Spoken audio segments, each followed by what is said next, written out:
And here is the next deal. 72 apartment building, 1968. Okay. 1 million. Okay. I'm already choking, just so you know. Like, why is it $1 million? Especially if it's 30% occupied. All right, let's just keep going. Asking price, 30%, 51 down units. Okay. Here we go with the CapEx again. Part of a larger 500 unit portfolio. Seller is a fund. Okay. That wants to sell all assets to develop condos in Florida, has no debt, may be open to short term seller financing, located on an apartment row. Well, first of all, this is a no money down deal. Let me just put it that way. Asking price is irrelevant. Everybody should know by now, and if you don't, I say asking price. That number that let me see if I draw this right. There we go. Oh, you don't see that. Yeah, this sign right here. Most people treat this sign like a suggestion, right? And that's exactly what asking price is.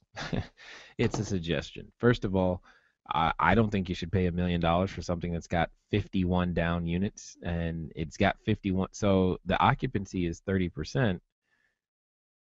That's just the units that are functional. So you've got 51 non-functional units.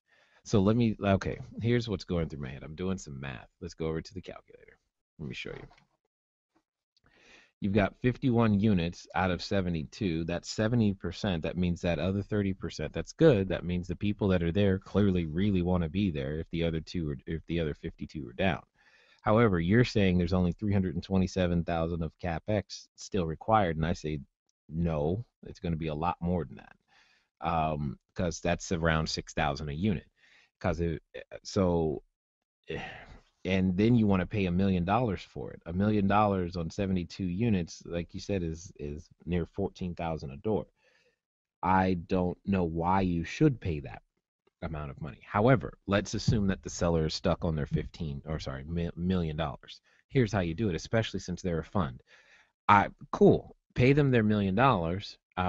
The thing that I need here is, we're going to do the same NOI calculation, right? I need to know what, let's assume this is a 10 cap area. So a 10 cap area here, we've got, income minus expenses equals net operating income is what we've got. So we've got to figure this out, especially if we're going to use a cap rate of 10%. So with the cap rate, we're still going to have the NOI over purchase price.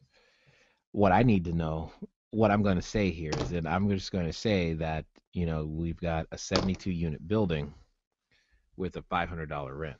I'm having to make that up because I just don't have the number. But if we have a $500 a month rent and then we multiply that by the year, we have $432,000. And you guys know that I'm just going to take 50% of that and call that my NOI. So here's how I see this play working. If you're going to do this, is you're going to have a $216,000 NOI, and let's assume it's a 10 cap.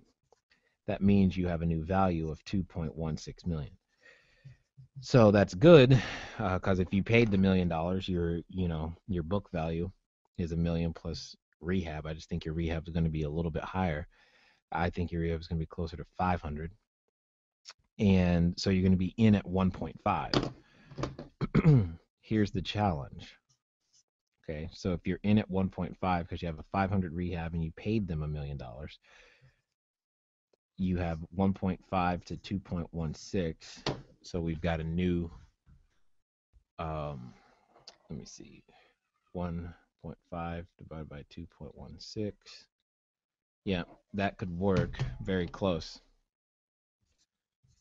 You're at 70% LTV. So the new loan comes in at $1.5 million and pays them off. Here's what I mean by that.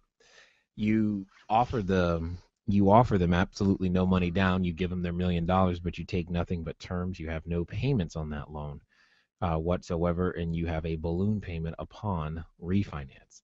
That's the deal. And what you do is you then take your $500,000 and you go and rehab this building, make it worth more, stabilize it, refinance it. They get their million, you get your 500 back, and then you're in this deal with no money. Um, if I was going to take this down, that'd be it would be an offer very, very similar to that. That'd be my play. So that's how I look at it. So hopefully that helps. Let me see, make sure I answered all the questions. Yeah, especially since everything that you said, very short-term seller financing, great. I need, that's exactly what I want. I want to be short enough term so that I can rehab and do what I need to do. I think that works.